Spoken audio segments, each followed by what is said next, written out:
गुन्हा करण्याच्या तयारीत असणाऱ्या हद्दपारीतील 2 आरोपी कोयत्यात जप्त। माननीय पोलीस अधीक्षक तुषार दोशी यांनी स्थानिक गुन्हे अन्वेषण शाखेस अवैध शस्त्र बाळगणाऱ्या इसमांची माहिती काढून त्यांच्यावर कारवाई करण्याचे आदेश दिले होते। सदर सूचनेप्रमाणे पोलीस निरीक्षक संजीव कुमार झाडे, स्थानिक गुन्हे अन्वेषण शाखा यांनी स्थानिक गुन्हे अन्वेषण शाखेकडील पोलीस उपनिरीक्षक महादेव पवार व स्टाफ यांचे एक पथक तयार करून अवैध शस्त्र बाळगणाऱ्या संशयित इसमांची माहिती काढून त्यांच्यावर कारवाई करण्याकरिता सूचित केले होते। त्या अनुषंगाने स्थानिक गुन्हे अन्वेषण शाखेकडील पोलीस उपनिरीक्षक महादेव पवार यांचे पथकातील पोलीस हेड कॉन्स्टेबल सोमनाथ गुंडे, आमसिद्ध खोत आणि प्रकाश पाटील यांना गोपनीय बातमीदारामार्फत माहिती मिळाली की मिरज शहर पोलीस ठाण्याच्या अभिलेखावरील तडीपार इसम नामे इजाज शेख आणि मलिक जान उर्फ सोहेल नदाब राहणार मिरज हे सांगली जिल्ह्यातून तडीपार करण्यात आले असून ते गंभीर गुन्हा करण्याच्या उद्देशाने गजानन डेअरीकडे जाणारे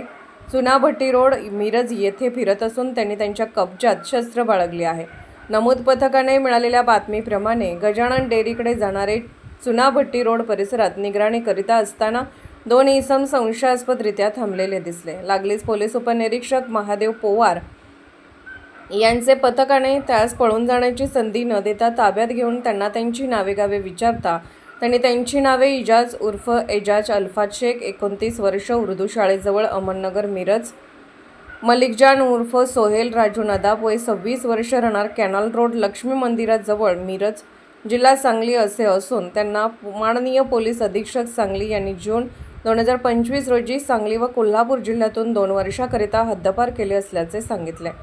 सदर हद्दपार इसमांना सांगली जिल्ह्यात स्थलसीमा हद्दीत प्रवेश करण्याबाबतचा आदेश अगर कोणत्या सक्षम अधिकाऱ्यांची परवानगी त्यांच्याकडे आहे का याबाबत पोलीस उपनिरीक्षक महादेव पवार यांनी विचारणा केली असता त्यांच्याकडे जिल्हा स्थलसीमा हद्दीत प्रवेश करण्याबाबत तसा कोणताही आदेश अगर सक्षम प्राधिकाऱ्यांची परवानगी नसल्याचे त्यांनी सांगितले।